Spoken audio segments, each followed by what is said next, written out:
অবিল ওয়ালিদাইনি ইহসানান, অবিল ওয়ালিদাইনি ইহসানান, পিতামাতার প্রতি সদাচার করা, এটা ঈমানের দাবি।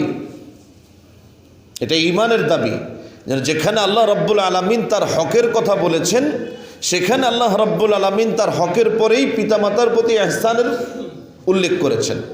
সূরা বনী ইসরাঈলে وَقَضَى رَبُّكَ أَلَّا تَعْبُدُوا إِلَّا إِيَّاهُ وَبِالْوَالِدَيْنِ إِحْسَانًا। এরপরে বিস্তারিত বিবরণ আছে, পিতামাতার প্রতি সদাচারটা কিভাবে হবে তার বিস্তারিত বিবরণ আছে। তাহলে এটা ইস্তেকামতের জন্য, সরল সঠিক পথে অটল থাকার জন্যে, অবিচল থাকার জন্যে, আপনি ঈমানের পথে আছেন এ বিষয়টা প্রতীয়মান প্রতিষ্ঠিত করার জন্যে, নিজের ইতমিনানের জন্যই আপনি আগে ঠিক করেন যে আল্লাহর ইবাদত ঠিক, বহু আবেদ পাওয়া যাবে, আল্লাহর ইবাদত ঠিক, কিন্তু মা বাবার সাথে তার আচরণটা শিয়ালের চেয়েও খারাপ, শ্রীগাল কুকুরের চেয়েও তার মা বাবার সাথে আচরণটা, তার নামাজ ঠিক, রোজা ঠিক, হজ ঠিক, যাকাত ঠিক, জিকির ঠিক, কিন্তু সে তার মা বাবার সাথে ভালো আচরণ করে না। ছেলে ভালো, ভদ্র ছেলে, ভালো ছেলে, মেধাবী ছেলে, কিন্তু পিতামাতার সাথে তার অবাধ্য আচরণ, অবাধ্য আচরণ, খারাপ আচরণ, উগ্র আচরণ। এটা ঈমানের সাথে চলে না। কিসের সাথে চলে না? ঈমানের সাথে চলে না। মানে ওলামায়ে কেরাম জোড়া হুকুম বিশ্লেষণ করেছেন কোরআনে কারিমে। কোরআনে কারিমে কি আছে? কিছু জোড়া হুকুম আছে।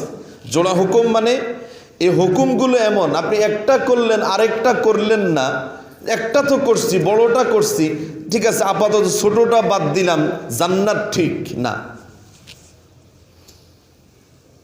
এরকম কিছু জোড়া হুকুম আছে। জোড়া হুকুমের একটা হলো এটা, ওয়াকাদা রাব্বুকা আল্লা তা'বুদু ইল্লা ইয়াহু ওয়া বিল ওয়ালিদাইনি।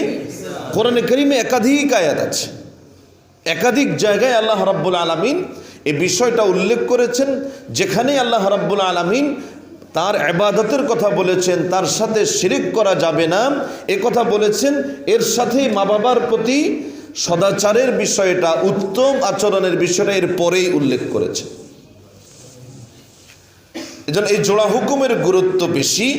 একজন নিজেকে খুব বুজুর্গ দাবি করবেন, কিন্তু এই বুজুর্গ পিতামাতার সাথে ভালো আচরণ করে না, জননেতা, বড় লিডার, কিন্তু সে তার মা বাবার কাছে খারাপ, সরকারি বড় উচ্চপদস্থ কর্মকর্তা, কিন্তু সে তার মা বাবার কাছে খারাপ, রাজনীতি ফলাতে গিয়ে, জনগণের পেছনে কর্মী লালন করতে গিয়ে হাজার লক্ষ টাকা খরচ করতে রাজি, কিন্তু তার সিকিবাগও সে তার মা বাবার প্রয়োজনে খরচ করতে রাজি নেই। এরকম বহু লোক আছেন। সরকারি উচ্চপদস্থ কর্মকর্তা, লক্ষ টাকা বেতন কামান, বিশ্ববিদ্যালয়ের শিক্ষক, প্রফেসর, কিন্তু সে তার মা বাবার সাথে ভালো আচরণ করে না। শিক্ষিত, ভদ্র, বেশি শিক্ষিত, বেশি ভালো, ভালো না, এই গল্প আমরা আগে বলেছি। বেশি শিক্ষিত বলে, বেশি ভদ্র বলে সে মনে করে যে বুড়ো বয়সে মা বাবাকে লালন পালন করাচ্ছে, এর চেয়ে ভালো না ঠিকানা নাকি বৃদ্ধাশ্রম, তো বৃদ্ধাশ্রমে রেখে আসে, তারা বৃদ্ধাশ্রমে রেখে আসে। যে ব্যক্তি আল্লাহ তাআলার বন্দিগির সাথে, মা বাবার সাথে, মা বাবার ইবাদত না, মা বাবার প্রতি ইহসান, মা বাবার প্রতি কি? প্রত্যেকটা জায়গায় আল্লাহ তাআলা বলেছেন ওয়াবিল ওয়ালিদাইনি ইহসানা, পিতামাতার সাথে উত্তম আচরণ, ওয়ালাউ কাফিরাইন,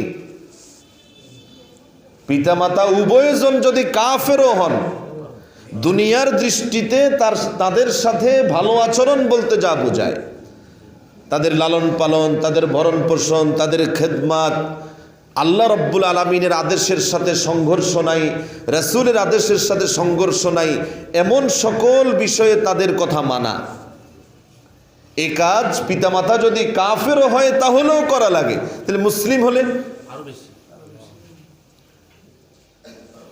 এটা ইমানদারির জন্য শর্ত, ইমানদারির ইস্তেকামতের জন্য শর্ত। খুব ভালো আবেদ হয়ে, পিতামাতার আক হয়ে, উকুকুল ওয়ালিদাইনকে, যে আকবরুল কাবায়ের সাবআ মুবিকাত যেখানে উল্লেখ করা হয়েছে, রাসূলুল্লাহ সাল্লাল্লাহু আলাইহি ওয়াসাল্লামের হাদিসে 7টা বড় বড় কবিরা গুনাহ, ইয়াক সাবআল মুবিকাত, সাবআ মুবিকাত ইয়াকুম, এই সাবআ মুবিকাত থেকে, মুবিকাত ইয়ানি মুহলিকাত, ধ্বংসকারী, তোমার জিন্দেগিকে বরবাদ করে দিবে এরকম 7টা বিষয়ে তুমি সতর্ক থাকো। এর মধ্যে বড়টা হচ্ছে শিরক, তারপর হচ্ছে উকুকুল ওয়ালিদাইন, পিতামাতার অবাধ্যতা। এই 7টার মধ্যে একটা উকুকুল ওয়ালিদাইন, পিতামাতার অবাধ্যতা। যে পিতামাতার অবাধ্য হবে, পিতামাতার সাথে উত্তম আচরণ করবে না, মোলায়েম আচরণ করবে না, নরম আচরণ করবে না, ভদ্র শালীন আচরণ করবে না। আল্লাহ রাসূল তো এই কথা স্পষ্ট জানিয়ে দিয়েছেন, হুমা জান্নাতুকা ওয়া নারুক, পিতামাতা দুজন তোমার জান্নাত অথবা তোমার জাহান্নাম। রিদার রব্বি ফি রিদাল ওয়ালিদ, তোমার বাবার সন্তুষ্টির উপরে তোমার রবের সন্তুষ্টি নির্ভর করে। তরুণ সাহাবী ইনকাম করেন, কড়া ইনকাম হলে অনেক সময় মা বাবার প্রতি আর দরদ থাকে না, তখন অন্যদের আবদার তৈরি হয় বেশি, বউয়ের অন্যায় আবদারও যুক্ত হয় সেখানে। তরুণ সাহাবীর বাবা তার সম্পদে হাত দিয়েছেন, খরচ করেছেন। সাহাবী এসে আল্লাহ রাসূলের কাছে অভিযোগ করছে, ইয়া রাসূলুল্লাহ, আমার বাপ তো আমার সম্পদ খেয়ে ফেলতেছে। বাপের সম্পদ খেয়ে ফেলতেছে, এরকম অভিযোগ আছে না নাই? বাপ যতক্ষণ পর্যন্ত জীবিত আছেন, যতক্ষণ পর্যন্ত বাবা জীবিত আছেন, সন্তানের সম্পদের মালিকানা নেই। রাসূল বলছেন, আনতা ওয়া মালুকা লিআবিকা, তুমি আর তোমার সম্পদ সব তোমার বাপের।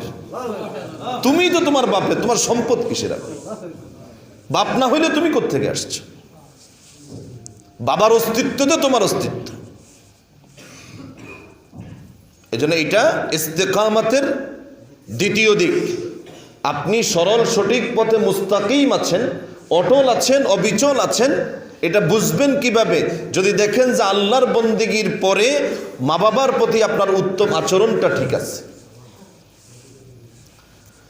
3 নম্বর, ওয়ালা তাকতুলু আওলাদাকুম মিন ইমলাকিন, এগুলো ঈমানের সাথে রিলেটেড বিষয়।